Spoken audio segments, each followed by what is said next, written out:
So in today's video, we're going to take a look at the Tab P11 Pro tablet by Lenovo. I'm pretty sure this is their first Pro tablet, and you've got two different models to choose from. It starts at $500 for the model that has 4 GB of RAM, and the one we've got here is $50 more with 6 GB of RAM, but both versions have 128 GB of storage. But all the other specs are pretty much the same between the two models, so it's really up to you if you want to pay $50 more for 2 more gigabytes of RAM. It comes with a Snapdragon 730G processor, Android 10, 11.5-inch display at 2560 by 1600 resolution, and it's got Bluetooth 5.0. This is definitely the largest tablet that I've seen so far from Lenovo. Nice thing is they're advertising this is ultra slim and light, and the 11.5-inch display is a 2K OLED panel. It also has 4 JBL speakers. Let's go ahead and open it up and see what we've got.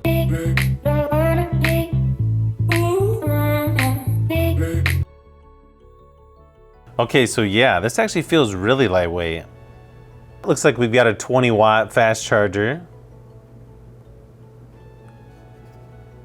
And then of course a USB-C charging cable. Really nice length on this one, especially compared to what you get from Samsung. Micro SD card removal tool. And of course, you've got a quick start guide. Looks like you've got a fingerprint scanner right on the power button. That's always nice. Yeah, this actually feels thinner than the Galaxy Tab S7. There on the left-hand side is your speakers, micro SD card tray, and power button. I kind of like that they got 2 separate buttons for the volume up and down. It also looks like 2 microphones there along the top. And then on the opposite side, you've got the other 2 speakers and USB-C charging port. And then along the bottom is your pogo pins. So I'm definitely gonna have to look and see if they have an official keyboard case for this, because on their website, it sort of looks like they do. This definitely looks premium there on the back. Very similar build quality to the Galaxy Tab S7. You even have 2 cameras there on the back with a flash. It definitely looks like this is made for a magnetic case to snap onto the back, just by how far the cameras stick out.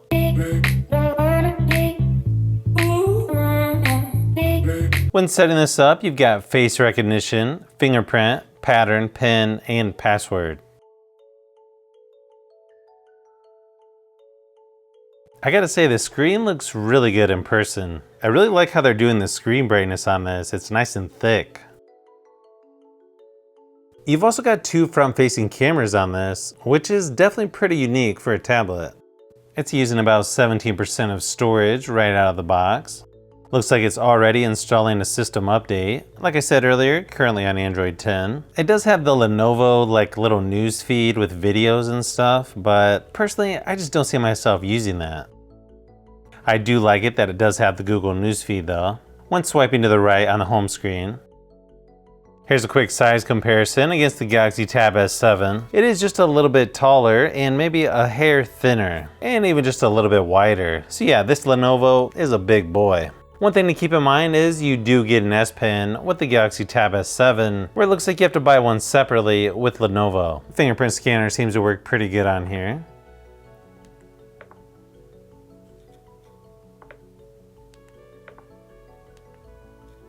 Definitely not as easy as, say, an iPad that has it right on the front, but still not bad. It also has a kid space. And then right there on the home screen, you can go through the tips to learn more about the Lenovo software. You've got stuff such as a scrolling screenshot, quick camera by double tapping on the power button, of course system update. You can switch to the gesture navigation, but for me, I just like the buttons down at the bottom. It's just a little bit faster. Looks like you've also got portrait mode when using the camera. You've also got quite a few other features to look through on here. So I'm not gonna cover everything in this video. I wanna keep it somewhat short. Looks like you've got some preloaded apps here, such as Amazon Music, the Google Assistant, Bamboo Paper, Bing Wallpapers, Google Fit. Then you've got several Google apps, such as Google Pay, Home, Maps, pretty much all the essential apps by Google. You've also got Netflix, YouTube, YouTube Kids. You've also got a sound recorder and user guide. Finally, one of the few Lenovo tablets that you get full HD on Netflix. You get 1440p resolution on YouTube videos, Up in the notifications shade, you get pretty much all the typical stuff, such as auto brightness, auto rotate, location, screenshot, screen recorder, smart navigation, airplane mode, battery saver, and screencast. Then under Dolby, you got dynamic, movie, music, and custom settings.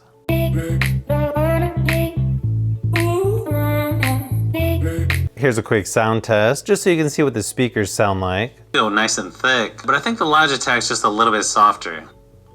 Alright, so now let's go ahead and start testing these out. You'll definitely want to use headphones for the next part of the video because I'm going to do a mic test on each of these and give you my thoughts about which one sounds better and which one's more comfortable.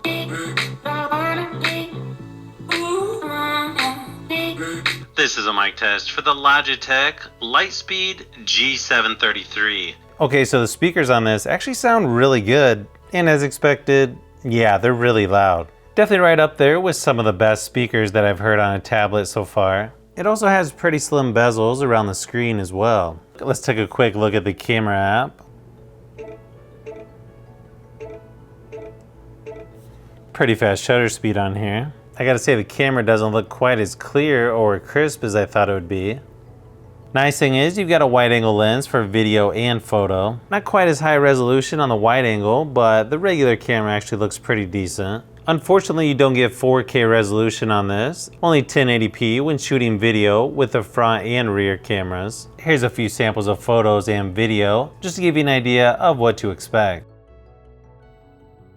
Okay, so unfortunately, when taking photos with this new tablet by Lenovo, it's definitely not what I would consider a pro camera. In fact, it feels very much like a budget camera, and probably worse than that on a budget cell phone. It struggles with low light situations, just like a lot of other tablet cameras out there. And the results are just not as good as I thought they would be. The details aren't quite as good as I thought they would be as well. And the same thing goes for video. Not great results, but maybe slightly better than other Lenovo tablets I've tried so far.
When gaming on this tablet, I played games such as PUBG Mobile, Call of Duty Mobile, and Asphalt 9. It also looks like this is one of the few tablets where you can install Fortnite. While they all three seem to play pretty smooth, I felt like the graphics didn't look quite as good as I thought they should be. I mean, everything played nice and smooth for the most part, but I don't feel like it looks quite as good as, say, the Galaxy Tab S7 or iPad Air, which are close to this price category. Now, don't get me wrong, I'm not saying this plays games bad or anything. It just doesn't look quite as detailed or doesn't load games as fast as I was expecting for a tablet with the word Pro in the name. Having said that, this is probably one of my favorite tablets by Lenovo so far, but performance and specs wise just doesn't measure up to something by Apple or the S line of tablets by Samsung, which feels like higher resolution and smoother performance. When talking about whether this is worth $550, it makes it really tough to consider something like this over what Samsung and Apple have to offer, especially when they've been on sale lately for about $100 off the normal price. Like I mentioned earlier, this is probably my new favorite tablet by Lenovo, and the build build quality is really good, probably right on par with Samsung and Apple. And even though the tablet is sort of on the large side, it's nice and thin, which makes it a little easier to handle. And even though it may not beat Samsung and Apple in the premium tablet space right now, I really like where Lenovo is going. Now, if they can just keep this tablet updated over time, which they should considering the price, I think they may be onto something. I'm also going to keep my eye out for the official keyboard case because I didn't see that available when I ordered this. But hopefully there will be some good third-party cases as well. You know I'll be doing a video on those. I'll also be testing the battery life on this a little more to see how that goes. But my first impressions of the new P11 Pro by Lenovo is, yeah, I like it quite a bit, even if it does feel slightly overpriced and not really a pro tablet. So if you've made it this far into the video, you may want to say thanks by subscribing, and don't forget to give a thumbs up if this video was helpful. This is Brian from Fishbee Productions. Thanks for watching, and I'll see you on the next one.